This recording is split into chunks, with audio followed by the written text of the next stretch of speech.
सच है विपत्ति जब आती है कायर को ही दहलाती है, कि सच है विपत्ति जब आती है कायर को ही दहलाती है। शूरमा विचलित नहीं होते, क्षण एक नहीं धीरज खोते, विघ्नों को गले लगाते हैं कांटों में राह बनाते हैं, विघ्नों को गले लगाते हैं कांटों में राह बनाते हैं। नमस्कार साथियों, स्वागत करता हूं आप सभी का सारथी एकेडमी के इस YouTube चैनल पर, सारथी एकेडमी के इस डिजिटल प्लेटफॉर्म पर। साथियों, हम लोग पढ़ रहे थे वर्ष 2022 का करंट अफेयर्स और उसमें भी हम देख रहे थे दोस्तों जनवरी 2022 का करंट अफेयर्स। तो मेरे दोस्तों, शुरुआत करते हैं हम आज के करंट कांड की कि क्या जो है चर्चाएं आज हमें करनी है। तो देखिए, पहली ही खबर क्या थी कि मेजर ध्यानचंद खेल विश्वविद्यालय, कहां पर बना है ये मेजर ध्यानचंद खेल विश्वविद्यालय? तो पीएम ने जो है मेजर ध्यानचंद खेल विश्वविद्यालय की जो है वो आधारशिला रखी है। पीएम ने मेजर ध्यानचंद खेल विश्वविद्यालय की आधारशिला रखी है। कहां पर रखी है दोस्तों? तो यह बहुत ही ज्यादा 5 स्टार प्रश्न है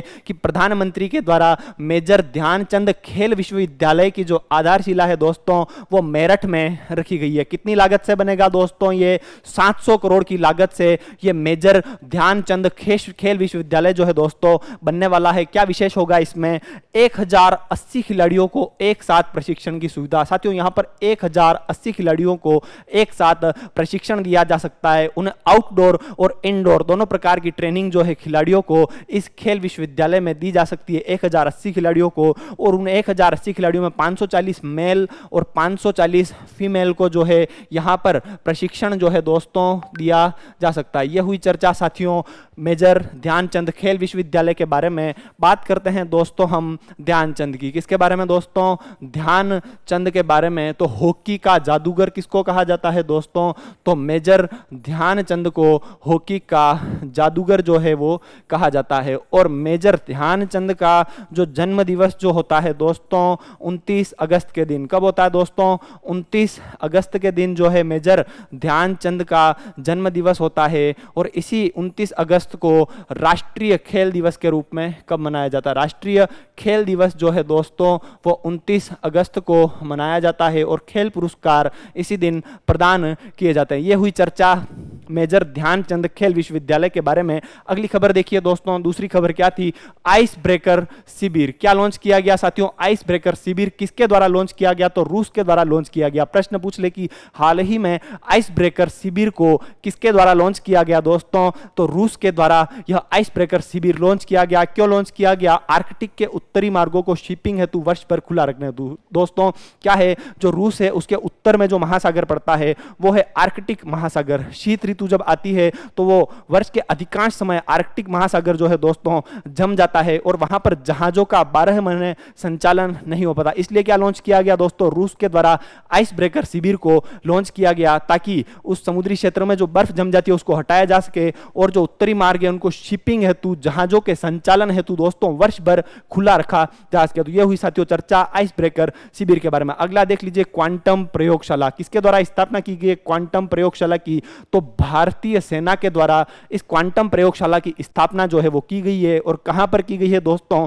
तो महू में की गई है। कहां पर की गई है भारतीय सेना के द्वारा क्वांटम प्रयोगशाला की स्थापना? तो महू में की गई है। और यह महू जो है दोस्तों वह मध्य प्रदेश में है। कहां पर है दोस्तों? यह महू मध्य प्रदेश में है। तो हाल ही में भारतीय सेना के द्वारा क्वांटम प्रयोगशाला की स्थापना कहां पर की गई है? तो वो महू मध्य प्रदेश में स्थापना की गई है अपने पास में। और महू के military college of telecommunication and engineering में जो है वो इसकी स्थापना की गई है। कहां पर की गई है दोस्तों? महू के military college of telecommunication and engineering में इस क्वांटम प्रयोगशाला की स्थापना की गई है। और यहां पर एक आर्टिफिशियल इंटेलिजेंस सेंटर की भी साथियों स्थापना की जाएगी। क्या की जाएगी दोस्तों? यहां पर एक आर्टिफिशियल इंटेलिजेंस सेंटर की भी स्थापना की जाएगी। यह हुई चर्चा किसके बारे में? क्वांटम प्रयोगशाला के बारे में। अगली चर्चा देखते हैं दोस्तों, आगे की खबर क्या थी? Covid vaccination. बहुत ज्यादा महत्वपूर्ण है दोस्तों यह कि कोविड वैक्सीनेशन से क्या संबंधित खबर थी कि 15 से 18 वर्ष के बच्चों हेतु कोविड वैक्सीनेशन जो है वो कब से शुरू हुआ? तो डेट को दिमाग की परतों में डाल दीजिएगा, 3 जनवरी 2022 से। कब से शुरू हुआ दोस्तों? 15 से 18 वर्ष के बच्चों का कोविड वैक्सीनेशन तो 3 जनवरी 2022 से शुरू हो गया। और 10 जनवरी 2022 को यानी कि इसके एक सप्ताह के बाद में स्वास्थ्य कर्मियों, फ्रंटलाइन कार्यकर्ता और 60 से अधिक आयु वाले गंभीर रोगग्रस्त व्यक्तियों हेतु प्रीकॉशन डोज कब से शुरू हुआ दोस्तों? तो 10 जनवरी 2022 से यह शुरू हो गया साथियों। 15 से 18 वर्ष के बच्चों के लिए दोस्तों वो 3 जनवरी 2022 से, और स्वास्थ्य कर्मियों, फ्रंटलाइन कार्यकर्ता और 60 से ज्यादा गंभीर रोगग्रस्त व्यक्तियों हेतु कब से शुरू किया गया? 10 जनवरी 2022 से साथियों यह जो है वो शुरू किया गया। बात कर लेते हैं दोस्तों किसके बारे में?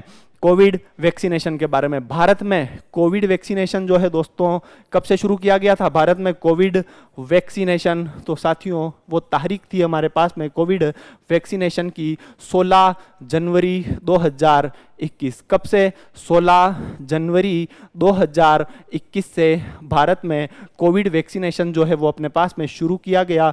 और इस वर्ष 16 जनवरी 2022 को क्या थी दोस्तों? इसकी प्रथम वर्षगांठ थी। और इस प्रथम वर्षगांठ पर क्या किया गया साथियों? इस पर एक डाक टिकट जारी किया गया। क्या किया गया था दोस्तों? इस पर एक डाक टिकट जो है वो जारी किया गया था, टीकाकरण कार्यक्रम पर जारी कर दिया गया था। बात करते हैं दोस्तों कोविड वैक्सीन की। तो भारत में कितने प्रकार की वैक्सीन लगाई गई है दोस्तों? तो कोविड वैक्सीन मुख्यतः 2 प्रकार की लगाई गई है। एक तो थी दोस्तों कौन सी? कोवैक्सीन। कौन सी थी साथियों? एक तो थी अपने पास में कोवैक्सीन, और एक वैक्सीन थी दोस्तों कोविशील्ड। कौन सी हो गई है? एक हो गई कोवैक्सीन और दूसरी हो गई है कोविशील्ड। ये 2 प्रकार की वैक्सीन जो है वो भारत में लगाई गई। इस कोवैक्सीन का निर्माण किसके द्वारा किया गया दोस्तों? तो भारत बायोटेक के द्वारा इस कोवैक्सीन का जो है वो निर्माण किया गया और ये में स्थित है। और इस कोविशील्ड वैक्सीन का निर्माण जो है वो किसके द्वारा किया गया? तो वो किया गया ऑक्सफोर्ड यूनिवर्सिटी के द्वारा। कहाँ किसके द्वारा किया गया? ऑक्सफोर्ड यूनिवर्सिटी के द्वारा इस कोविशील्ड ऑक्सफोर्ड यूनिवर्सिटी के द्वारा इस कोविशील्ड वैक्सीन का निर्माण जो है वो किया गया। ये हुई साथियों किसके बारे में चर्चा? भारत में कौन से टीके जो है वो लगाए गए उसके बारे में चर्चा। ये हुई साथियों किसके बारे में? कोविड वैक्सीनेशन के बारे में जानकारी। अगला देख लीजिए, बारालीवारी का शुभारंभ किया गया। क्या है ये बारालीवारी दोस्तों? तो सरिस्का टाइगर रिजर्व के बफर क्षेत्र में बनाया गया एक नया टूरिस्ट रूट है। बारालीवारी जो है वो क्या है? सरिस्का टाइगर रिजर्व के बराबर में बनाया गया एक नया जो है वो टूरिस्ट रूट है बारालीवारी, जिसका हाल ही में शुभारंभ किया गया। सामाजिक न्याय एवं अधिकारिता मंत्री टीकाराम जूली के द्वारा इसका जो है क्या किया गया? शुभारंभ किया गया। यह हुई साथियों किसके बारे में चर्चा? बारालीवारी के बारे में प्रश्न पूछ ले कि बारालीवारी जो है वो क्या है? तो सरिस्का टाइगर रिजर्व के बफर क्षेत्र में बनाया गया एक टूरिस्ट रूट है बारालीवारी, जिसका शुभारंभ टीकाराम जूली के द्वारा किया गया। बात कर लेते हैं साथियों किसके बारे में? सरिस्का के बारे में। किसके बारे में दोस्तों? सरिस्का अभ्यारण्य के बारे में हम लोग चर्चा कर लेते हैं। तो यह सरिस्का अभ्यारण्य जो है वो कहाँ पर है दोस्तों? तो यह जो है अलवर में है। कहाँ पर है सरिस्का अभ्यारण्य? अलवर में है। और इस सरिस्का अभ्यारण्य की स्थापना जो है वो किस वर्ष में हुई थी? तो वर्ष 1955 में इस सरिस्का अभ्यारण्य की स्थापना हुई थी। और राजस्थान का दूसरा टाइगर प्रोजेक्ट, कौन सा टाइगर प्रोजेक्ट? दूसरा सेकंड जो है वो टाइगर प्रोजेक्ट जो है वो यहीं पर चलाया गया था सरिस्का अभ्यारण्य में। राजस्थान का दूसरा टाइगर प्रोजेक्ट कब चलाया गया था? तो 1978 में इसी सरिस्का अभ्यारण्य में चलाया गया था। बात करते हैं राजस्थान का प्रथम टाइगर प्रोजेक्ट की। राजस्थान का प्रथम टाइगर प्रोजेक्ट जो है वो कहाँ चलाया गया था? प्रथम टाइगर प्रोजेक्ट जो है वो चलाया गया था दोस्तों रणथंभौर में चलाया गया था। कहाँ पर चलाया गया था साथियों? रणथंभौर में चलाया गया था। और किस वर्ष चलाया गया था ये? तो रणथंभौर में वर्ष 1974 में राजस्थान का पहला टाइगर प्रोजेक्ट जो है वो चलाया गया था। ये हुई चर्चा सरिस्का अभ्यारण्य के बारे में। इसी प्रकार से दोस्तों एक अभ्यारण्य और है और वह है सरिस्का अभ्यारण्य। कौन सा है दोस्तों? सरिस्का अभ्यारण्य कौन सा है? सरिस्का इसकी स्थापना कब हुई थी दोस्तों? सरिस्का की, तो इस सरिस्का की जो है वो स्थापना है वह अप्रैल 2013 में हुई थी। कौन से वर्ष में हुई थी? अप्रैल 2013 में इस सरिस्का अभयारण्य की जो है वो स्थापना हुई थी। इसका कितना? 3 किलोमीटर स्क्वायर क्षेत्रफल में फैला हुआ है। कितने में? 3 किलोमीटर स्क्वायर क्षेत्रफल में ही फैला हुआ है यह सरिस्का अभयारण्य। और राजस्थान का सबसे छोटा अभयारण्य कौन सा है दोस्तों? तो वह सरिस्का अभयारण्य जो है वह राजस्थान का सबसे छोटा अभयारण्य है। साथियों अगर आप स्क्रीनशॉट लेना चाहते हैं तो 10 सेकंड में यह स्क्रीनशॉट आप लोग ले सकते हैं। यह हुई साथियों चर्चा किसके बारे में? बारालीवारी के बारे में। बारालीवारी जो है वो क्या है? बारालीवारी जो है वो क्या है, एक टूरिस्ट रूट है जिसका उद्घाटन टीकाराम जूली के द्वारा किया गया। आगे की चर्चा देखते हैं। अंजीर फसल की संभावना की तलाश, किसकी तलाश की जा रही है दोस्तों? अंजीर सफल की संभावना की जो है वो तलाश की जा रही है। किसके द्वारा की जा रही है अंजीर फसल की संभावना की तलाश? तो काजरी के द्वारा, central arid zone research institute के द्वारा राजस्थान में अंजीर फसल की संभावना की तलाश की जा रही है कि राजस्थान में कहां पर जो है वो अंजीर फसल की पैदावार की जा सकती है और उसका बाद में इसका निर्यात किया जा सकता है। तो अंजीर फसल की संभावना की तलाश काजरी के द्वारा की जा रही है दोस्तों। ये काजरी कोई भाभी नहीं है, बल्कि इसका नाम है central arid zone research institute. कहां पर की जा रही है? तो बीजेपी में की जा रही है। कहां पर की जा रही है दोस्तों अंजीर फसल की संभावना की तलाश? बीजेपी में जो है वो की जा रही है। बीजेपी का मतलब है बाड़मेर, जोधपुर और पाली में। क्या मतलब है बीजेपी का? बाड़मेर, जोधपुर और पाली में अंजीर फसल की संभावना की तलाश की जा रही है। बात करते हैं दोस्तों काजरी की। पूरा नाम क्या है इसका? Central arid zone research institute. कहां पर है ये काजरी? तो यह काजरी जो है दोस्तों जोधपुर में है। और इसकी स्थापना कब हुई थी काजरी की? वर्ष 1959 में इस काजरी की स्थापना हुई थी। इसी प्रकार से साथियों जोधपुर में एक और इंस्टीट्यूट है और उसका नाम है हमारे पास में आफरी। क्या नाम है दोस्तों? आफरी उसका नाम है और इसका पूरा नाम है एरिड फॉरेस्ट रिसर्च इंस्टीट्यूट। क्या नाम है दोस्तों? Arid forest research institute. क्या नाम है दोस्तों इसका? Arid forest research institute. ये कहाँ है एरिड फॉरेस्ट रिसर्च इंस्टीट्यूट? यह भी जो है वो जोधपुर में ही स्थित है। और इस आफरी की स्थापना कब हुई थी? इसकी स्थापना जो है वर्ष 1988 में आफरी की स्थापना हुई थी। यह हुई साथियों चर्चा अंजीर फसल की संभावना की तलाश में, जो कि काजरी के द्वारा की जा रही है। कहाँ पर की जा रही है? तो वह बीजेपी में की जा रही है। बात करते हैं साथियों किसके बारे में? पद्म पुरस्कार 2022 के बारे में। यहाँ पर साथियों फुलझड़ियाँ डाल दीजिए। क्या डाल दीजिए? फुलझड़ियाँ डाल दीजिए। किसी न किसी परीक्षा में तो पद्म पुरस्कारों से संबंधित प्रश्न जो है वो जरूर पूछा जाएगा कि पद्म पुरस्कार कौन सा किसको दिया गया। तो बात करते हैं दोस्तों पद्म पुरस्कारों की। तो भारत में पद्म पुरस्कारों की शुरुआत कब से हुई? तो भारत में पद्म पुरस्कारों की शुरुआत जो है वर्ष 1954 में पद्म पुरस्कारों की शुरुआत हुई। कितनी श्रेणियों में प्रदान किया जाते हैं पद्म पुरस्कार? तो यह जो है वो 3 श्रेणियों में प्रदान किए जाते हैं। कौन कौन सी है वो 3 श्रेणियां?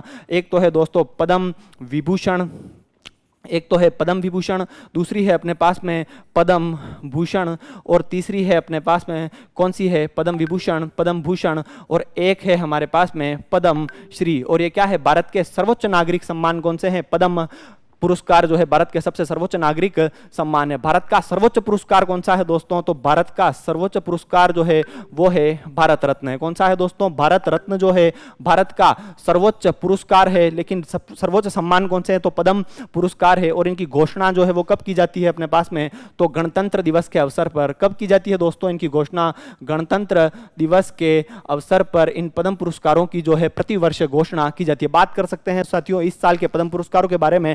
कुल कितने पद्म पुरस्कार प्रदान किए गए दोस्तों? तो कुल 128 पद्म पुरस्कार जो है वो प्रदान किए गए। कितने किए गए? दिमाग की गहराइयों में डाल दीजिए कि इस वर्ष कितने पद्म पुरस्कार प्रदान किए गए। तो कुल 128 पद्म पुरस्कार जो है वो इस वर्ष प्रदान किए गए। पद्म विभूषण कितने दिए गए दोस्तों? तो 4 व्यक्तियों को पद्म विभूषण दिए गए। दोस्तों गिन लीजिए विभूषण के अंदर कितने अक्षर है? विभूषण के अंदर 1 2 3 4 अक्षर हैं। तो पद्म विभूषण कितने व्यक्तियों को दिया गया? 4 व्यक्तियों को जो है वो पद्म विभूषण दिया गया। बाद में पद्म भूषण कितने व्यक्तियों को दिया गया? तो 17 व्यक्तियों को पद्म भूषण दिया गया। कितनों को दिया गया पद्म भूषण? 17 व्यक्तियों को पद्म भूषण जो है वो प्रदान किया गया। और पद्म श्री कितनों को प्रदान किया गया? 107 व्यक्तियों को दिया गया। दोस्तों पद्म भूषण याद रख लीजिए कितनों को दिया पद्म भूषण? तो वो दिया 17 को। उसके बाद में पद्म श्री सीधा याद हो जाएगा। इस 17 के बीच में 0 डाल दीजिएगा तो क्या आ जाएगा दोस्तों? 107 आ जाएगा। तो पद्म श्री कितनों को दिया गया? 107 व्यक्तियों को जो है वो पद्म श्री प्रदान किया गया। और महिलाओं को कितने दिए गए? 34 महिलाओं को पद्म पुरस्कार दिए गए। कितनी महिलाओं को दिए गए? 34 महिलाओं को पद्म पुरस्कार दिए गए। फिर वापस से 17 मल्टीप्लाई बाय 2 कर देंगे तो 34 आ जाएगा। और 34 महिलाओं को कितने दिए गए साथियों? पद्म पुरस्कार इस वर्ष प्रदान किए गए। तो साथियों देखते हैं किन किन को कौन कौन से पुरस्कार दिए गए। पद्म पुरस्कार क्या है? देश के सर्वोच्च नागरिक सम्मान है जो कि 3 श्रेणियों पद्म विभूषण, पद्म भूषण और पद्म श्री में दिए जाते हैं। घोषणा हर वर्ष गणतंत्र दिवस पर इन पुरस्कारों पुरस्कारों की घोषणा जो है वो की जाती है। आगे देखिए साथियों क्या है कि पद्म विभूषण कितने व्यक्तियों को दिया गया दोस्तों? पद्म विभूषण 4 व्यक्तियों को दिया गया। याद कैसे रहेगा? विभूषण में कितने अक्षर हैं? 4 अक्षर हैं, तो 4 अक्षर से याद कर लीजिए कि 4 व्यक्तियों को पद्म विभूषण प्रदान किया गया है। किसको दिया गया? सुश्री प्रभा अत्रे को दिया गया। पहला किसको दिया गया? सुश्री प्रभा अत्रे को इस वर्ष पद्म विभूषण पुरस्कार प्रदान किया गया। किस क्षेत्र से जुड़ी हुई है ये सुश्री प्रभा अत्रे? कला क्षेत्र से जुड़ी हुई है। कला मतलब कि भारत की शास्त्रीय संगीत गायिका है। कौन है साथियों ये प्रभा अत्रे? तो यह शास्त्रीय संगीत गायिका है। किस क्षेत्र से जुड़ी हुई है साथियों? ये गायन के क्षेत्र से जुड़ी हुई है सुश्री प्रभा अत्रे। और ये प्रभा अत्रे कहाँ की रहने वाली है दोस्तों? तो महाराष्ट्र की रहने वाली है सुश्री प्रभा अत्रे। इसी प्रकार बाद में दिया गया राधे श्याम खेमका को। किसको दिया गया? राधे श्याम खेमका को। और राधे श्याम खेमका को है यह पुरस्कार जो है मरणोपरांत दिया गया। मरने के बाद में राधे श्याम खेमका को दोस्तों यह पुरस्कार दिया गया। मेरी एक चीज समझ में नहीं आती है, मरने के बाद में पुरस्कार दे तो व्यक्ति कहां से खुश होगा? वो तो चला गया, जाना था उसको, अब उसके लिए कोई महत्व नहीं है। मरने के बाद चाहे कोई भी पुरस्कार दे दो। राधे श्याम खेमका को मरणोपरांत दिया गया पद्म विभूषण। किस क्षेत्र से जुड़े हुए हैं राधे श्याम खेमका? तो साहित्य और शिक्षा के क्षेत्र में राधे श्याम खेमका को दिया गया था। साहित्य और शिक्षा में कैसे? तो गीता प्रेस। किसकी साथियों? गीता प्रेस जो है वो गोरखपुर में, इसकी स्थापना किसने की थी? इन्हीं राधे श्याम खेमका ने इसकी स्थापना की थी, जो कि गीता प्रेस गोरखपुर में स्थित है। यह दिया गया साथियों राधे श्याम खेमका को पद्म विभूषण इस प्रकार दिया गया, इस साल दिया गया। कहां के थे ये राधे श्याम खेमका? तो उत्तर प्रदेश के थे ये राधे श्याम खेमका। अगला दिया गया साथियों जनरल विपिन रावत को। किसको दिया गया? जनरल विपिन रावत को। इनको भी मरणोपरांत दिया गया। किस क्षेत्र से जुड़े हुए हैं जनरल विपिन रावत? सिविल सेवा से जुड़े हुए हैं। जनरल विपिन रावत भारत के पहले chief of defence staff, Bharat के पहले सीडीएस कौन थे दोस्तों? तो वो थे जनरल विपिन रावत, जिनका क्या हो गया था? एक हेलीकॉप्टर दुर्घटना में निधन हो गया था। उनको इस वर्ष पद्म विभूषण दिया गया। कहां के थे जनरल विपिन रावत? तो ये थे दोस्तों हमारे पास में उत्तराखंड के थे। कहां के थे दोस्तों ये पद्म विपिन रावत? ये थे अपने पास में उत्तराखंड के। और दिया गया अपने पास में किसको? कल्याण सिंह को। कल्याण सिंह को भी क्या दिया गया दोस्तों? मरणोपरांत दिया गया। किस क्षेत्र से जुड़े हुए थे कल्याण सिंह? तो ये जुड़े हुए तो दोस्तों पब्लिक अफेयर्स से। कहां के रहने वाले थे कल्याण सिंह?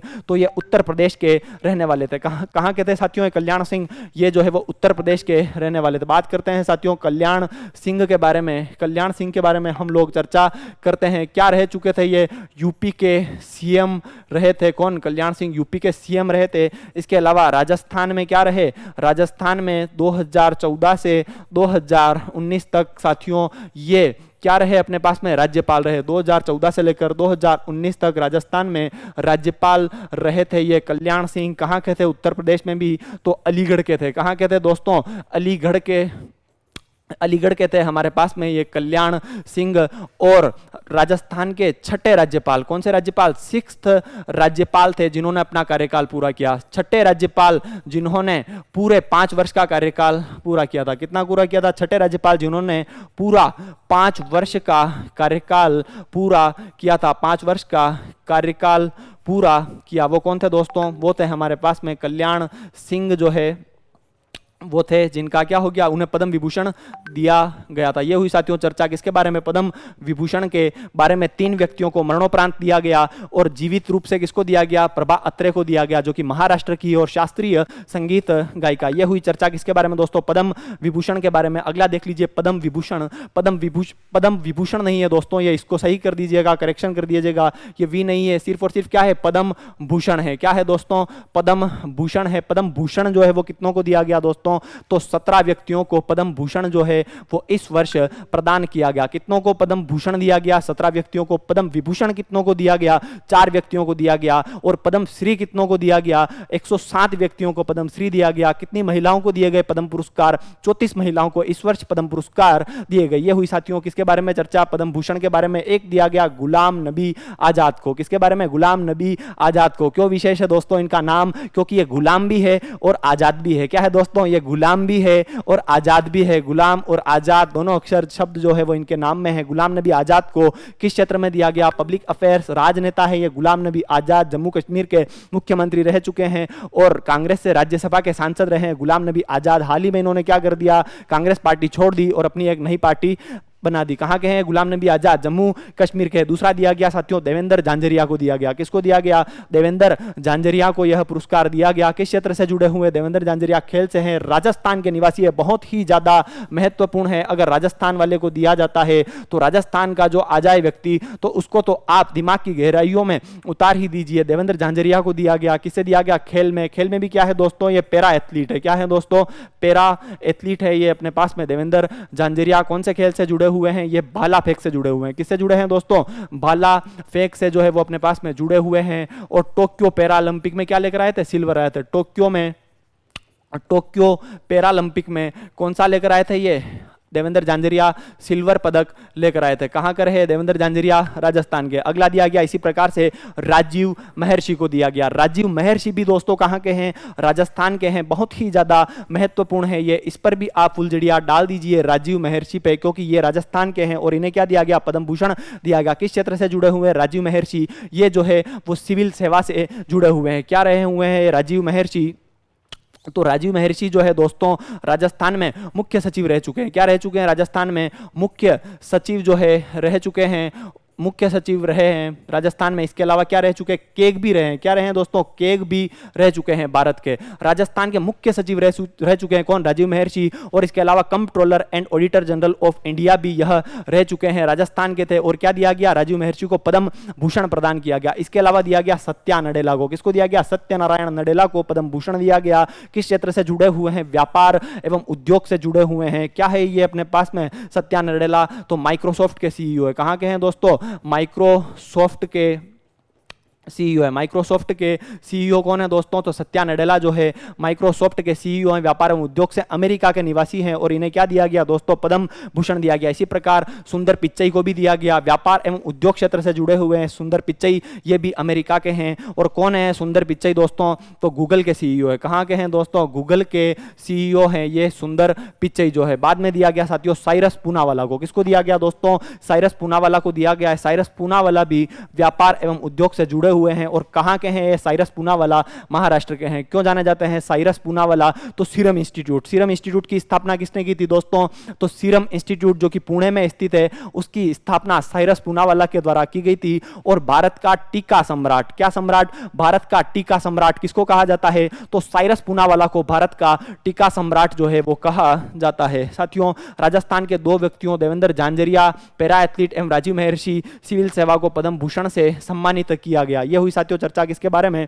पद्म भूषण के बारे में। पद्म श्री कितनों को दिया गया दोस्तों? तो पद्म श्री 107 व्यक्तियों को दिया गया। कितनों को दिया गया? पद्म श्री 107 व्यक्तियों को पद्म श्री प्रदान किया गया। एक दिया गया साथियों सुमित अंतिल को। दोस्तों हमें सारे के सारे नाम याद नहीं करने होते, कुछ महत्वपूर्ण जो होते हैं वही हमें याद करने होते हैं। उसमें भी राजस्थान वाले जो है बहुत ही ज्यादा महत्वपूर्ण हो जाते हैं, क्योंकि राजस्थान की प्रतियोगी परीक्षाओं में दोस्तों राजस्थान से रिलेट करके तथ्य जो है वो कहीं ना कहीं ज्यादा पूछे जाते हैं। तो किसको दिया गया? सुमित अंतिल को दिया गया। कहां ये सुमित अंतिल हरियाणा के हैं। और खेल में किसे? ये भी क्या है अपने पास में? सुमित अंतिल, यह भी जो है वो पैरा एथलीट है। कौन से हैं साथियों? सुमित अंतिल जो है वो पैरा एथलीट है। और टोक्यो में गोल्ड लेकर आए थे। कौन सा? टोक्यो पैरालंपिक जो है ना साथियों, टोक्यो पैरालंपिक में गोल्ड कौन लेकर आए थे अपने पास में? सुमित अंतिल टोक्यो पैरालंपिक में गोल्ड मेडल लेकर आए थे। और किससे जुड़े हुए? ये भाला फेंकते हैं। क्या फेंकते हैं दोस्तों? भाला फेंक प्रतियोगिता से जुड़े हुए हैं सुमित अंतिल। अगला दिया गया नीरज चोपड़ा को। क्या दिया गया दोस्तों? नीरज चोपड़ा को भी पद्म श्री दिया गया। क्या है? हम सभी जानते हैं खेल से जुड़े हुए हैं, हरियाणा के हैं अपने पास में नीरज चोपड़ा। कहां के हैं दोस्तों? नीरज चोपड़ा हरियाणा के हैं। गोल्डन बॉय नीरज चोपड़ा के नाम से यह जो है वो फेमस हो गए। टोक्यो में गोल्ड लेकर आए थे। क्या लेकर आए थे साथियों? टोक्यो ओलंपिक में गोल्ड मेडल कौन लेकर आए थे दोस्तों? तो टोक्यो ओलंपिक में गोल्ड लेकर आए थे हमारे पास में कौन? नीरज चोपड़ा। और किस तारीख को लेकर आए थे? 7 अगस्त को। 7 अगस्त 2021 को नीरज चोपड़ा ने क्या जीता दोस्तों? गोल्ड मेडल जीता। इसलिए 7 अगस्त को राष्ट्रीय भाला फेंक दिवस कब मनाया जाता है अपने पास में? 7 अगस्त को राष्ट्रीय भाला फेंक दिवस जो है वो कब मनाया जाता है? 7 अगस्त को मनाया जाता है राष्ट्रीय भाला फेंक दिवस। ये हुई साथियों चर्चा। नीरज चोपड़ा के बारे में एक और दिया गया, चंद्र प्रकाश द्विवेदी को किस क्षेत्र से जुड़े हुए हैं? चंद्र प्रकाश द्विवेदी कला से जुड़े हुए हैं। क्या थे ये? डायरेक्टर थे। क्या थे दोस्तों? चंद्र प्रकाश द्विवेदी जो है वो डायरेक्टर थे, इनको कला क्षेत्र में दिया गया। ये भी जो है वो राजस्थान के बहुत ही ज्यादा महत्वपूर्ण है। चंद्र प्रकाश द्विवेदी को क्या दिया गया दोस्तों? पद्म श्री प्रदान किया गया। कहां के है ये चंद्र प्रकाश द्विवेदी? ये भी जो है वो राजस्थान के। एक दिया गया साथियों सुश्री वंदना कटारिया को। वंदना कटारिया किससे जुड़ी हुई है? खेल से जुड़ी हुई। कहां की है वंदना कटारिया दोस्तों? उत्तराखंड की है। कहां की है वंदना कटारिया? उत्तराखंड की है वंदना कटारिया। क्या खेलती है? हॉकी खेलती है। क्या खेलती है दोस्तों? हॉकी खिलाड़ी है ये। हॉकी की भारतीय हॉकी टीम की महिला खिलाड़ी है यह वंदना कटारिया। एक दिया गया दोस्तों अवनी लेखरा को। यह भी बहुत ज्यादा महत्वपूर्ण है। अवनी लेखरा किस क्षेत्र में दिया गया? खेल में दिया गया। कहां की है दोस्तों? ये अवनी लेखरा राजस्थान की है। क्या खेल खेलती है साथियों अवनी लेखरा? तो यह जो है वो अपने पास में शूटर है। क्या है दोस्तों? शूटर है। और टोक्यो में क्या लेकर आई? टोक्यो पैरालंपिक में क्या लेकर आई दोस्तों? टोक्यो पैरालंपिक में गोल्ड मेडल लेकर आई। टोक्यो पैरालंपिक में गोल्ड मेडल लेकर आई थी अवनी लेखरा। और किस प्रकार की एथलीट है? ये भी जो है वो पैरा एथलीट है। क्या है दोस्तों? पैरा एथलीट है हमारे पास में अवनी लेखरा, जिनको भी पद्मश्री प्रदान किया गया। एक दिया गया सोनू निगम को, कला क्षेत्र से जुड़े हुए हैं, गायक है ये सोनू निगम जो है। और ये कहाँ के हैं? सोनू निगम महाराष्ट्र के हैं। एक दिया गया दोस्तों रामदयाल शर्मा को। रामदयाल क्या है अपने पास में? रामदयाल शर्मा तो भरतपुर के नौटंकी कलाकार है। किस क्षेत्र से जुड़े हुए हैं? भरतपुर के नौटंकी कलाकार है। कौन है साथियों ये रामदयाल शर्मा? तो भरतपुर के नौटंकी कलाकार है ये रामदयाल शर्मा। किस क्षेत्र से? कला से जुड़े हुए हैं। और ये कहाँ के? रामदयाल शर्मा। ये भी बहुत ज्यादा महत्वपूर्ण है। राजस्थान वाले तो साथियों आपको याद रहने ही करने हैं, दूसरे याद रहे या फिर ना रहे, लेकिन राजस्थान वालों को तो आपको याद रखना ही पड़ेगा। कौन सी कला से जुड़े हुए? रामदयाल शर्मा। ये साथियों कला क्षेत्र से जुड़े हुए और नौटंकी कला से जुड़े हुए हैं हमारे पास में रामदयाल शर्मा। 3 राजस्थानियों, चंद्र प्रकाश द्विवेदी कला क्षेत्र से, अवनी लेखरा खेल से और रामदयाल शर्मा को पद्मश्री से नवाजा गया। चंद्र प्रकाश द्विवेदी क्या थे साथियों? ये जो है वो डायरेक्टर है, निर्माता निर्देशक है। क्या है? डायरेक्टर है चंद्र प्रकाश द्विवेदी। अवनी लेखरा जो है वो शूटर हैं। और क्या लेकर आई थी? टोक्यो पैरालंपिक में गोल्ड मेडल लेकर आई थी। और रामदयाल शर्मा जो है वो क्या है अपने पास में? नौटंकी कलाकार है। कौन से कलाकार है साथियों? रामदयाल शर्मा तो नौटंकी कलाकार हैं हमारे पास में। रामदयाल शर्मा नौटंकी बहुत ज्यादा करते हैं। कुल 5 राजस्थानियों को पद्म पुरस्कार मिले। कितने राजस्थानियों को दोस्तों पद्म पुरस्कारों से नवाजा गया? तो 5 राजस्थानियों को नवाजा गया। वापिस देख लीजिए, राजस्थानियों को पद्म पुरस्कार, पद्म भूषण कितनों को दिए गए साथियों? 2 राजस्थानियों को दिए गए। कितने राजस्थानियों को पद्म भूषण पुरस्कार दिए गए? 2 राजस्थानियों को दिए गए। कौन कौन थे? एक तो थे अपने पास में देवेंद्र झांझरिया और एक थे साथियों राजीव महर्षि। किनको दिए गए? एक तो देवेंद्र झांझरिया को दिए गए, खेल क्षेत्र से जुड़े हुए हैं, और राजीव महर्षि को दिया गया, सिविल सेवा से जुड़े। खेल में क्या है? ये जो है देवेंद्र झांझरिया जो है वो पैरा एथलीट है। टोक्यो पैरा ओलंपिक में कौन सा मेडल लेकर आए थे? सिल्वर मेडल लेकर आए थे। और किस प्रतियोगिता से जुड़े हुए? तो भाला फेंक प्रतियोगिता से जुड़े हुए हैं देवेंद्र झांझरिया। राजीव महर्षि ये भी सिविल सेवा से जुड़े हुए हैं। ये सिविल सेवा से जुड़े हुए राजस्थान के मुख्य सचिव रह चुके राजीव महर्षि, और भारत के केक भी रह चुके हैं, कंट्रोलर एंड ऑडिटर जनरल कौन रह चुके? राजीव महर्षि। पद्मश्री कितने व्यक्तियों को दिया गया? तो 3 राजस्थानियों को पद्मश्री प्रदान किया गया। किसको दिया गया? चंद्र प्रकाश द्विवेदी कला क्षेत्र से जुड़े हुए हैं, अवनी लेखरा जो है वो खेल क्षेत्र से जुड़ी हुई है, और रामदयाल शर्मा ये भी किससे जुड़े हैं दोस्तों? कला क्षेत्र से जुड़े हुए हैं। तो कुल कितने राजस्थानियों को पद्म पुरस्कार दिए गए? तो 5 राजस्थानियों को। कितने दिए गए अपने पास में? तो 5 राजस्थानियों को पद्म पुरस्कार जो है प्रदान किए गए। ये हुई साथियों चर्चा किसके बारे में? पद्म पुरस्कारों के बारे में। अगला देख लीजिए, जो भी साथियों पुरस्कार है वो सिर्फ आप रट ही सकते हैं। जितने भी पुरस्कार है, सारे के सारे पुरस्कार हमें याद नहीं करने होते हैं, लेकिन कुछ महत्वपूर्ण पुरस्कार जो है वो हमें याद करने ही पड़ते हैं, क्योंकि परीक्षा में उनके पूछे जाने की साथियों बहुत ही ज्यादा संभावना रहती है। अगला देख लीजिए, फीफा सर्वश्रेष्ठ फुटबॉलर 2021। तो पुरुष वर्ग में फीफा के सर्वश्रेष्ठ फुटबॉलर कौन बने हैं? तो सर्वश्रेष्ठ खिलाड़ी बने हैं रॉबर्ट लेवांडोस्की। कौन बने हैं दोस्तों? Robert Lewandowski. और लगातार दूसरी बार बने हैं। कौन सी बार बने हैं? लगातार दूसरी बार बने हैं फीफा सर्वश्रेष्ठ फुटबॉलर रॉबर्ट लेवांडोस्की। किसके लिए खेलते हैं? ये बायर्न म्यूनिख के लिए खेलते हैं। किसके लिए खेलते हैं दोस्तों? ये रॉबर्ट लेवांडोस्की बायर्न म्यूनिक के लिए खेलते हैं। और बायर्न म्यूनिक जो है दोस्तों कौन सा क्लब है? एक जर्मन क्लब है। कौन सा क्लब है साथियों?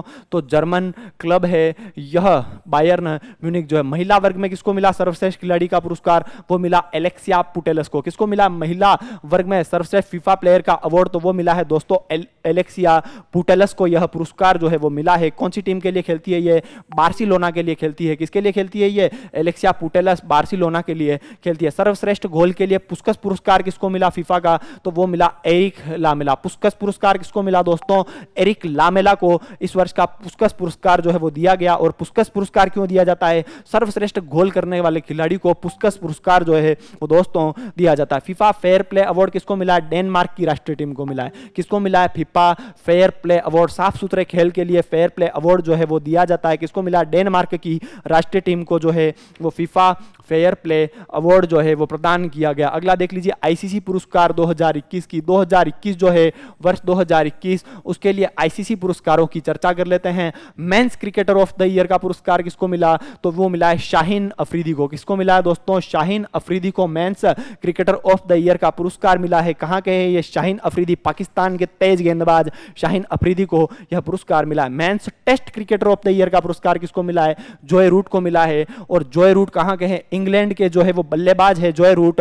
उनको क्या मिला दोस्तों? Men's test cricketer of the year का पुरस्कार मिला है। इसी प्रकार से men's ODI cricketer of the year का पुरस्कार किसको मिला? One day international cricketer of the year का पुरस्कार मिला है बाबर आजम को। किसको मिला दोस्तों? बाबर आजम को मिला है। पाकिस्तान के बल्लेबाज हैं बाबर आजम और पाकिस्तान क्रिकेट टीम के कप्तान भी कौन है? भी बाबर आजम है। Mains T20 cricketer of the year, T20 cricketer of the year का पुरस्कार किसको मिला है? वो मिला है दोस्तों मोहम्मद रिजवान को। किसको मिला है? मोहम्मद रिजवान को। ये भी पाकिस्तान के बल्लेबाज है। दोस्तों देखो 4 पुरस्कारों में से 3 पुरस्कार कौन लेकर चले गए साथियों? पाकिस्तान वाले चले गए। कौन लेकर चला गया 3 पुरस्कार? तो नल्ला जो है वो 3 पुरस्कार ले गया। कितना पुरस्कार ले गया? नल्ला जो है 3 पुरस्कार मिले अपने पास में नल्ले को, पाकिस्तान को। लेकिन हमें खुशी होना चाहिए क्योंकि अपना बेटा है ये। पाकिस्तान कौन है? अपना बेटा है। और बेटा जब घर पे कोई पुरस्कार लेकर आता है तो हमें खुश ही होना चाहिए कि हमारा बेटा 3 पुरस्कार इस बार लेकर आया है। और इस पाकिस्तान के पर्यायवाची लिख दीजिए आप। कितने पर्यायवाची है पाकिस्तान के दोस्तों? तो पर्यायवाची क्या है अपने पास में पाकिस्तान के? एक तो है अपने पास में फकीरिस्तान। कौन सा है दोस्तों? फकीरिस्तान किसका पर्यायवाची है? तो फकीरिस्तान जो है वो पाकिस्तान का पर्यायवाची है। और इसके अलावा गरीबिस्तान कौन सा हो गया? फकीरिस्तान, गबीरिस्तान, गरीबिस्तान। और एक हो गया कटोरास्तान। कौन सा हो गया दोस्तों? कटोरास्तान। किसके पर्यायवाची है? गरीबिस्तान, फकीरिस्तान और कटोरास्तान। ये सभी दोस्तों पाकिस्तान के पर्यायवाची हैं क्योंकि कटोरा लेके भीख मांगने में एक्सपर्ट होते हैं ये पाकिस्तान वाले साथियों। ये हुई चर्चा साथियों किसके बारे में? आईसीसी पुरस्कार 2021 के बारे में। अगला देख लीजिए दोस्तों आगे की खबर क्या थी हमारे पास में? Women's cricketer of the year किसको मिला है? स्मृति अंधाना को मिला है। अपनी स्मृति में डाल दीजिए। क्या डाल दीजिए? अपनी स्मृति में डाल दीजिए कि women's cricketer of the year का पुरस्कार किसको मिला है? स्मृति मंधाना को मिला है। और स्मृति मंधाना भारत के लिए खेलती है। भारत की बल्लेबाज है स्मृति मंधाना। अगला देखिए 20वां ढाका अंतरराष्ट्रीय फिल्म समारोह। कौन सा था साथियों? ये ढाका अंतरराष्ट्रीय फिल्म समारोह 20वां था। कौन सा था साथियों? 20वां था। और इसका आयोजन कहां पर किया गया मेरे लालों? तो इसका आयोजन जो है वो ढाका में किया गया था। कहां पे किया गया था? ढाका में इसका आयोजन किया गया था। 20वां ढाका अंतरराष्ट्रीय फिल्म समारोह। इसमें सर्वश्रेष्ठ फिल्म का पुरस्कार किसको मिला है? तो कू जंगल फ्रॉम इंडिया। किस फिल्म को ढाका में जो है वो अंतरराष्ट्रीय फिल्म पुरस्कार मिला है? तो सर्वश्रेष्ठ फिल्म का पुरस्कार मिला है कू जंगल फ्रॉम इंडिया को। और सर्वश्रेष्ठ अभिनेता का पुरस्कार मिला है जय सूर्या को। किसको मिला है दोस्तों? जय सूर्या को सर्वश्रेष्ठ अभिनेता का पुरस्कार मिला है। कौन सी फिल्म के लिए मिला है? तो फिल्म सनी के लिए यह पुरस्कार जो है वो मिला है। यह हुई साथियों चर्चा 20वें ढाका अंतरराष्ट्रीय फिल्म समारोह के बारे में। अगला देखिए तीसरा राष्ट्रीय जल पुरस्कार 2020। तीसरा राष्ट्रीय जल पुरस्कार वर्ष किसके लिए? 2020 के लिए यह प्रदान किए गए। राष्ट्रीय जल पुरस्कारों की शुरुआत कब से हुई दोस्तों? तो वर्ष 2018 से। कब से हुई साथियों राष्ट्रीय जल पुरस्कारों की शुरुआत? तो वर्ष 2018 से इन जल पुरस्कारों की शुरुआत जो है वो की गई। क्यों दिए जाते हैं साथियों ये जल पुरस्कार? तो उत्कृष्ट जल प्रबंधन के लिए दिए जाते हैं। क्यों दिए जाते हैं? उत्कृष्ट जल प्रबंधन के लिए दिए जाते हैं। क्यों दिए जाते हैं जल पुरस्कार? उत्कृष्ट जल प्रबंधन के लिए दिए जाते हैं। जिन राज्यों जिन्होंने वाटर मैनेजमेंट ज्यादा अच्छा किया है उनको यह पुरस्कार राष्ट्रीय जल पुरस्कारों से सम्मानित किया जाता है। तो सर्वश्रेष्ठ राज्य का पुरस्कार किसको मिला तीसरे राष्ट्रीय जल पुरस्कार में? वो मिला अपने योगी बाबा के उत्तर प्रदेश को। किसको मिला दोस्तों? पहला नंबर 1 पर कौन रहा है अपने पास में? बाबा का ढाबा नहीं, बाबा का उत्तर प्रदेश जो है वो नंबर 1 पर इस बार रहा है। दूसरे नंबर पर रहा है अपने पास में राजस्थान। इस पर डाल दीजिए साथियों 5 स्टार, इस पर डाल दीजिए फुलझड़िया कि राष्ट्रीय जल पुरस्कार में राजस्थान कौन से स्थान पर रहा? दूसरे स्थान पर रहा उत्कृष्ट जल प्रबंधन के लिए। और तीसरे स्थान पर किसको रहा है? तीसरे स्थान पर रहा है कौन सा? तमिलनाडु। कौन सा रहा है साथियों? तीसरे स्थान पर रहा है हमारे पास में तमिलनाडु, तीसरे स्थान पर रहा है। तमिलनाडु में भी दोस्तों क्या है? चेन्नई है। चेन्नई ऑन टाइम परफॉर्मेंस में चेन्नई एयरपोर्ट को इस बार टॉप 10 में शामिल किया गया। और कौन सा रैंक था साथियों? चेन्नई एयरपोर्ट का 8वां रैंक था, जो कि मैं आपको पहले पढ़ा चुका हूं। ये हुई साथियों किसके बारे में चर्चा? राष्ट्रीय जल पुरस्कारों के बारे में। क्यों दिया जाता है? उत्कृष्ट जल प्रबंधन के लिए बात की जाती है। और जल प्रबंधन की अगर बात आई है अपने पास में तो एक योजना के बारे में चर्चा कर लेते हैं। और उस योजना का नाम क्या है दोस्तों? उसका नाम है अटल भूजल योजना। कौन सी योजना साथियों? अटल भूजल योजना। कौन सी योजना? अटल भूजल योजना। कब चलाई गई अटल भूजल योजना? 1 अप्रैल 2020 से जो है वो अटल भूजल योजना जो है वो चलाई जा रही है। भारत के कितने राज्यों में अटल भूजल योजना चलाई जा रही है? तो कुल 7 राज्यों में अटल भूजल योजना 1 अप्रैल 2020 से चलाई जा रही है। और इसके लिए सहयोग कौन दे रहा है? तो इस अटल भूजल योजना के लिए सहयोग जो दे रहा है वो है अपने पास में वर्ल्ड बैंक। कौन दे रहा है साथियों? वर्ल्ड बैंक जो है वो इस अटल भूजल योजना के लिए सहयोग दे रहा है। कितना देगा? 50% पैसा कौन देगा? वर्ल्ड बैंक इसके लिए 50% जो है पैसा देने वाला है। राजस्थान में भी चलाई जा रही है। कहां पे चलाई जा रही है? इन 7 राज्यों में। राजस्थान में भी यह योजना जो है वह चलाई जा रही है। और राजस्थान में कहां पर चलाई जा रही है अपने पास में? तो राजस्थान के 17 जिलों में। कितने जिलों में अटल भूजल योजना चलाई जा रही है? राजस्थान के 17 जिलों में चलाई जा रही है। 17 जिलों की कितनी पंचायत समितियां? 38 पंचायत समितियां। कितनी पंचायत समितियों में चलाई जा रही है दोस्तों? 38 पंचायत समितियों में यह अटल भूजल योजना जो है वह चलाई जा रही है। और कितनी ग्राम पंचायतें 1144 ग्राम पंचायतें। कितनी ग्राम पंचायतें हैं दोस्तों? 1144 ग्राम पंचायतों में यह अटल भूजल योजना जो है वो चलाई जा रही है। यह हुई साथियों किसके बारे में चर्चा? अटल भूजल योजना के बारे में चर्चा। कब से शुरुआत की गई? 1 अप्रैल 2020 से। कितने राज्यों में चलाई जा रही है? 7 राज्यों में यह अटल भूजल योजना चलाई जा रही है। सहयोग कौन दे रहा है? World bank. 50% पैसा कौन देगा? वर्ल्ड बैंक देने वाला है। और राजस्थान में भी चलाई जा रही है। राजस्थान के कितने जिलों में चलाई जा रही है? 17 जिलों में यह अटल भूजल योजना चलाई जा रही है। कितनी पंचायत समितियों में? 38 पंचायत समितियों में चलाई जा रही है। और कितनी ग्राम पंचायतें? 1144 ग्राम पंचायतों में यह अटल भूजल योजना चलाई जी। ये हुई साथियों चर्चा तीसरे राष्ट्रीय जल पुरस्कारों के बारे में। अगला देख लीजिए आप, अगली खबर क्या आती है अपने पास में? इस राष्ट्रीय जल पुरस्कारों में सर्वश्रेष्ठ जिला उत्तर क्षेत्र का पुरस्कार किसको मिला? तो मुजफ्फरनगर को। उत्तर क्षेत्र का सर्वश्रेष्ठ जिला यह पुरस्कार किसको मिला? तो मुजफ्फरनगर को मिला है, जो कि उत्तर प्रदेश में है। और सर्वश्रेष्ठ जिला दक्षिण क्षेत्र में सर्वश्रेष्ठ जिले का पुरस्कार किसको मिला? तो तिरुवनंतपुरम को मिला। किसको मिला दोस्तों? तिरुवनंतपुरम को मिला। और यह तिरुवनंतपुरम कहां पर है? यह केरल में है। केरल में है तिरुवनंतपुरम। यह हुई साथियों किसके बारे में चर्चा? राष्ट्रीय जल पुरस्कारों के बारे में चर्चा, जिसमें प्रथम स्थान पर रहा उत्तर प्रदेश, दूसरे स्थान पर रहा राजस्थान, तीसरे स्थान पर रहा तमिलनाडु। और उसके बाद में हमने चर्चा की साथियों अटल भूजल योजना में उत्तर क्षेत्र में सबसे अच्छा जिला कौन सा रहा? मुजफ्फरनगर। दक्षिण क्षेत्र में रहा अपने पास में तिरुवनंतपुरम। साथियों आगे की ओर हम लोग प्रस्थान करते हैं। गोल्डन ग्लोब पुरस्कार 2021 कौन से नंबर के थे ये गोल्डन ग्लोब पुरस्कार 2021? तो एक चीज तो खोपड़ी में डाल दीजिए दिमाग की, 79वें। कौन से नंबर के थे? 79वें नंबर के थे ये गोल्डन ग्लोब पुरस्कार। इन गोल्डन ग्लोब पुरस्कारों में सर्वश्रेष्ठ फिल्म का पुरस्कार किसको मिला है? द पावर ऑफ डॉग को मिला है। किसको मिला है? सर्वश्रेष्ठ फिल्म का पुरस्कार तो द पावर ऑफ डॉग को मिला है। हिंदी में अनुवाद शायद इसका क्या होगा? कुत्ते की शक्ति। क्या होगा हिंदी में इसका अनुवाद? कुत्ते की शक्ति। द पावर ऑफ डॉग को सर्वश्रेष्ठ फिल्म का पुरस्कार मिला है। सर्वश्रेष्ठ अभिनेता का पुरस्कार किसको मिला है? तो विल स्मिथ को मिला है। किसको मिला है? सर्वश्रेष्ठ अभिनेता का पुरस्कार विल स्मिथ को सर्वश्रेष्ठ अभिनेता का पुरस्कार मिला है। और सर्वश्रेष्ठ अभिनेत्री का पुरस्कार किसको मिला है? तो वो मिला है निकोल किडमैन। देख लीजिए साथियों वापस से, सर्वश्रेष्ठ film the power of the dog, सर्वश्रेष्ठ अभिनेता विल स्मिथ, सर्वश्रेष्ठ अभिनेत्री वो हो गई है दोस्तों निकोल किडमैन। और गोल्डन ग्लोब पुरस्कार कौन से नंबर के थे ये साथियों थे हमारे पास में 79वें नंबर के पुरस्कार थे। आगे की ओर प्रस्थान करते हैं दोस्तों। परम विशिष्ट सेवा पदक, परम विशिष्ट सेवा पदक से किसको सम्मानित किया गया, इस पर 5 स्टार डाल दीजिए, फुलझड़िया डाल दीजिए। परीक्षाओं में पूछे जाने की प्रबल संभावना है कि परम विशिष्ट सेवा पदक से किसको सम्मानित किया गया, नीरज चोपड़ा को किया गया। किसको दिया गया साथियों परम विशिष्ट सेवा पदक, नीरज चोपड़ा को परम विशिष्ट सेवा पदक से सम्मानित किया गया। गोल्डन बॉय नीरज चोपड़ा को, कौन है नीरज चोपड़ा, टोक्यो ओलंपिक में गोल्ड लेकर आए थे। क्या लेकर आए थे साथियों, टोक्यो में गोल्ड कौन लेकर आए थे, नीरज चोपड़ा। कब लेकर आए थे दोस्तों, तो 7 अगस्त 2021 को। कब लाए थे गोल्ड,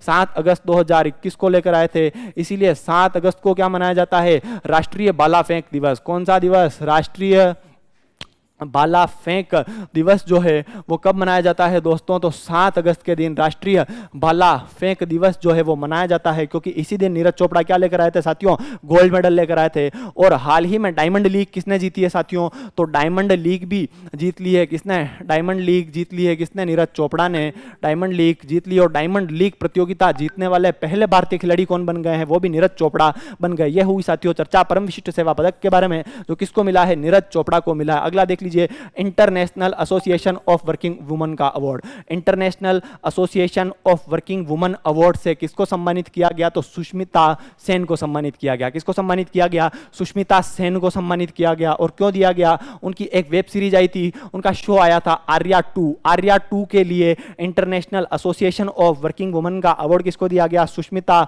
सेन को। कौन है सुष्मिता सेन, टिप टिप बरसा पानी वाली अभिनेत्री कौन है, यह सुष्मिता सेन है, टिप टिप बरसा पानी वाली अभिनेत्री। अगला देख लीजिए डॉक्टर अंबेडकर पुरस्कार 2022 से किसको सम्मानित किया गया, डॉक्टर अंबेडकर पुरस्कार 2022 से किसको सम्मानित किया गया साथियों, वो किया गया हर्षाली मल्होत्रा को। किसको किया गया, हर्षाली मल्होत्रा को, उर्फ मुन्नी। क्यों मुन्नी, यह हर्षाली मल्होत्रा बजरंगी भाईजान में मुन्नी का किरदार किसने निभाया था, इन हर्षाली मल्होत्रा ने क्या निभाया था, बजरंगी भाईजान में मुन्नी का किरदार निभाया था। और इन्हें डॉक्टर अंबेडकर पुरस्कार 2022 से सम्मानित किया गया। तो डॉक्टर अंबेडकर पुरस्कार से किसको सम्मानित किया गया दोस्तों, मुन्नी को। किसको दिया गया इस बार अंबेडकर पुरस्कार, मुन्नी को सम्मानित जो है वो कर दिया गया। अगला देखिए दोस्तों, आगे की खबर क्या थी अपने पास में, मिसेज वर्ल्ड 2022 कौन बनी है, तो शाइलिन फोर्ड। कौन बनी है मिसेज वर्ल्ड 2022, शाइलिन फोर्ड बनी है। कहां की है दोस्तों, शाइलिन फोर्ड तो ये अमेरिका की रहने वाली है। कहां की है शाइलिन फोर्ड, अमेरिका की है, जो कि हाल ही में मिसेज वर्ल्ड 2022 बन गई। अगला देख लिए जर्नलिस्ट ऑफ द ईयर का पुरस्कार किसको मिला है,